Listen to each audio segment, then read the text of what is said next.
Hi friends, welcome to Dakshinya home. இன்றைக்கி வந்து பார்த்திங்கன்னா எங்கள் ஊர் கோவிலில் வந்து கூழ் ஊற்றுற திருவிழா தாங்க. எங்கள் ஊர் தெருவில் இருக்க கோவில் தான். அதுக்கான தேவையானதெல்லாம் நேற்றே ரெடி பண்ணிட்டோம். கூழ் வந்து பார்த்திங்கன்னா நேற்றே அடுப்பில் வந்து தொலைவி வச்சுட்டாங்க அம்மா. காலையில் கொஞ்சம் சீக்கிரமாகவே எழுந்திரிச்சு விளக்கு தட்டெல்லாம் தேய்த்து ரெடி பண்ணி பூவெல்லாம் போட்டு காலையிலே படைச்சிட்டு கோவிலுக்கு எடுத்துகிட்டு போயிட்டு கூழ் ஊற்றிட்டு சாமியெல்லாம் கும்பிட்டுட்டு வந்துட்டோம். ஒரு 9 o'clock போலவே.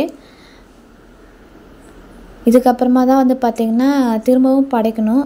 ஒரு ஆஃப்டர்நூன் போல் கூழ் ஊற்றணுனாலே வந்து பார்த்திங்கன்னா நான்வெஜ் தான் செய்யணும். அன்றைக்கே செஞ்ச கருவாடு கொஞ்சம் மீதி இருந்தது.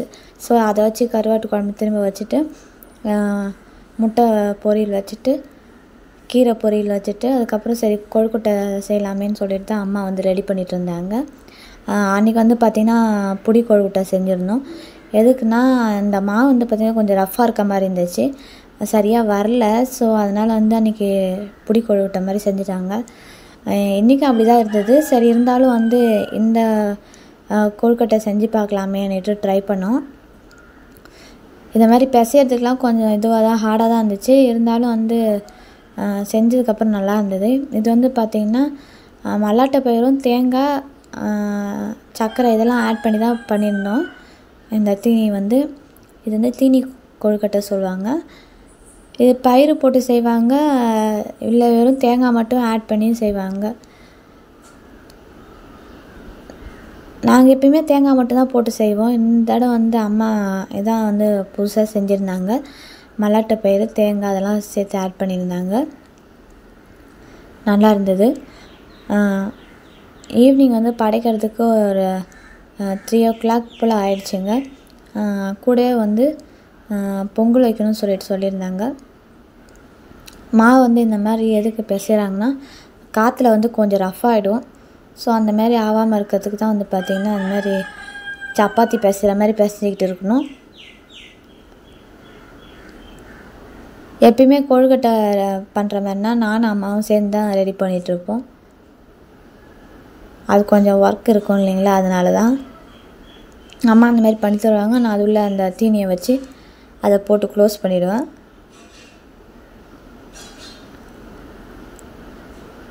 மாவு கொஞ்சம் எக்ஸஸ் ஆகிடுச்சு. ஆனால் அந்த தீனி வந்து பார்த்திங்கன்னா கம்மியாக தான் ரெடி பண்ணியிருந்தோம்.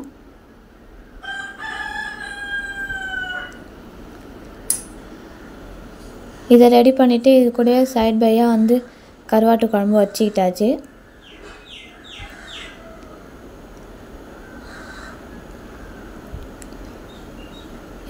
இதுக்கப்புறம் வந்து பார்த்திங்கன்னா நம்ம படைக்கிறதுக்கு தேவையானதெல்லாம் ரெடி பண்ணணும். ஏன்னா பொங்கல் வச்சுட்டு கோவிலுக்கு போயிட்டு வரணும்.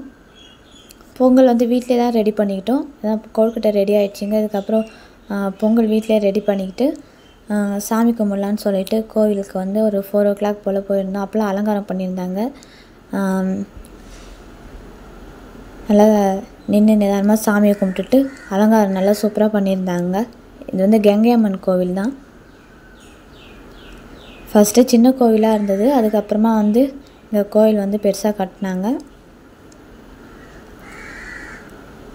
4 o'clock மேலே தான் கூட்டம்லாம் வந்திருந்தாங்க.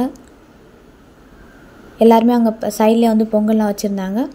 பொங்கல் வச்சு எல்லோரும் அப்போ தான் தீபாவளி காமிச்சு சாமியெல்லாம் கும்பிட்டுட்டு ஒரு நைட்டுக்காக வந்து திரும்ப வந்து சாமி வந்து ஊர்வலம் வரும். அங்கே சைட்லேயே வந்து அதுக்கான அலங்காரமும் பண்ணிகிட்டு இருந்தாங்க. சந்தன அலங்காரம் சூப்பராக இருக்குது பாருங்கள். கங்கை அம்மன் வந்து பார்த்திங்கன்னா இவர் சிவனோட தலையில் இருப்பாங்க. அவங்க தான், அந்த அம்மா தான் இவங்க.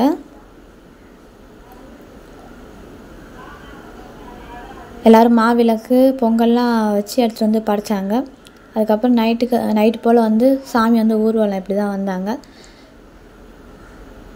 சிவன், பார்வதி, கங்கை அம்மன், விநாயகர், முருகர் எல்லாருமே இருக்காங்க. சூப்பராக இருந்துச்சுங்க இந்த அலங்காரம். நைட்டு ஒரு 10 o'clock மேலே தான் வந்து சாமி வந்து ரெடி ஆச்சு. போயிட்டு சாமியை கும்பிட்டுட்டு வீட்டுக்கு வந்துட்டோம். இன்றைக்கான vlog இப்படி தாங்க போச்சு. வீடியோ பிடிச்சிருந்தா லைக் பண்ணுங்கள், ஷேர் பண்ணுங்கள், சப்ஸ்கிரைப் பண்ணுங்கள்.